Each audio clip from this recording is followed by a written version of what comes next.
नमस्कार, मी गजानन काळबांडे.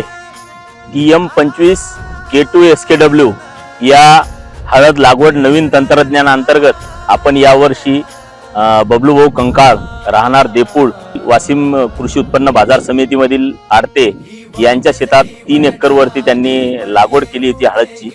तर या हळदीचं सुरुवातपासून शेवटपर्यंत काढणीपर्यंत जे काही नियोजन होतं ते आपण या तंत्रज्ञानांतर्गत या ठिकाणी केलं होतं. तर या ठिकाणी 3 एकर वरती हळद लागवड केली. हळदीची काढणी पण या ठिकाणी झालेली आहे. आपल्याला या कांडी बाजूला गट्टू पण या ठिकाणी टाकलेले आहेत. तर जवळपास या ठिकाणी 14 ट्राली कांडी आणि 11 ट्राली गट्टू असं मिळून एक 25 ट्राली पर्यंत कच्च्या हळदीचं उत्पादन या ठिकाणी झालेलं आहे. वाळलेल्या हळदीचं जर बघितलं तर एक 33 क्विंटल पर्यंत प्रति एकर उत्पादन यामधून येते. या ठिकाणी एक सर्व शेतकरी बांधवांना समजण्यासाठी एक महत्वाची गोष्ट होती ती म्हणजे या हळदीला काही कारणास्तव पाऊस जास्त असल्यामुळं वेळेच्या अभावी ड्रीप नव्हतं करू शकले ते. तर विदाऊट ड्रीप आपण या ठिकाणी हे उत्पादन त्यांना हाती मिळालं. सोबतच या ठिकाणी उत्पादन घेताना खताचे जे ड्रीप नसल्यामुळे काही अडथळे आले. त्याचसोबत यावर्षी हुमणी अळीचा खूप मोठा प्रादुर्भाव होता. या ठिकाणी पूर्ण जे काही कांडी आहे इथं कुठेही हुमणी अळीमुळे किंवा सड वगैरे आपल्याला लागलेली दिसत नाही. याचं एकमेव कारण एक आहे की या ठिकाणी जे काही आपण ड्रेंचिंग दिलेलं आहे हुमणीसाठी किंवा बुरशीसाठी जे बुरशीनाशक सोडलेले आहेत हे ब्रँडेड आणि ब्रँडेडच दिलेले आहेत.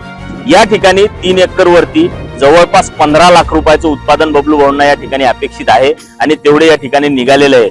तर 2026 मध्ये आपण बरेचशा व्हिडिओच्या माध्यमातून बघित असाल की TM26 K2 SKW या अंतर्गत आपण मागील 20 दिवसापासून शेतकरी बांधवाची नोंदणी करत आहोत. मी सर्व शेतकरी बांधवांना एक सांगू इच्छितो की आपण या नवीन तंत्रज्ञानामध्ये जर सहभाग घेतला आणि नोंदणी केली तर निश्चितच आपलं उत्पादन वाढू शकतं. यावर्षी बबलू भाऊला मागच्या वर्षीच्या अनुभवातून आलेलं उत्पादन पाहून ते 21 एकर वरती हळदीचे यावर्षी लागवड करणार आहेत. सुरुवात पासून बेने निवड असेल तर एंडिंग काढणीपर्यंत पूर्णतः त्यांचे जे काही सहकारी आहेत आणि माझं मार्गदर्शन या दोघांच्या मिळून आपण या ठिकाणी करणार आहोत. मानमनी अभिमान मनाची शान खुल्या अस्मानी, शान खुल्या अस्मानी. हा रंग चढू दे, ही झिंग चढू दे, हो सूर्य नवा भाळी, तेज नवे झळकू दे. 20 ते 21 एकराचं नियोजन आपलं ठरलेलं आहे. फक्त आपलं 20 एकरचं नियोजन आहेच.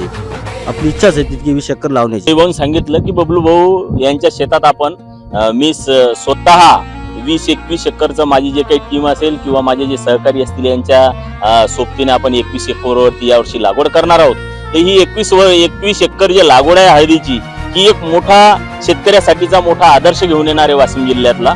तर यामध्ये एकच गोष्ट लक्षात ठेवा, 21 एकर हळद जर लागवड केली आणि तिथं जर एकदम चांगलं नियोजन केलं तर या ठिकाणी त्यांना 1 करोड रुपयाचं हळदीचं वाळलेलं उत्पादन होऊ शकतं. यासाठी जे काही मागच्या वर्षी चुका झालेल्या आहेत त्या निश्चित यावर्षी आम्ही या ठिकाणी दुरुस्त करू. त्यामध्ये ड्रीप असेल, खताचे नियोजन असतील, ज्या बाकी काही गोष्टी असतील किंवा माझं जे काही मार्गदर्शन आहे. मी या प्लॉटला यावर्षी जवळपास 7 ते 8 वेळेस व्हिजिट केलेल्या होत्या. समोरच्याही वर्षी माझं पूर्णतः मार्गदर्शन राहील. मी रवी भाऊचे आणि त्यांच्या सहकारी मंडळीचे परत एकदा याची आभार मानतो आणि धन्यवाद. हा रंग चढू दे, ही झिंग चढू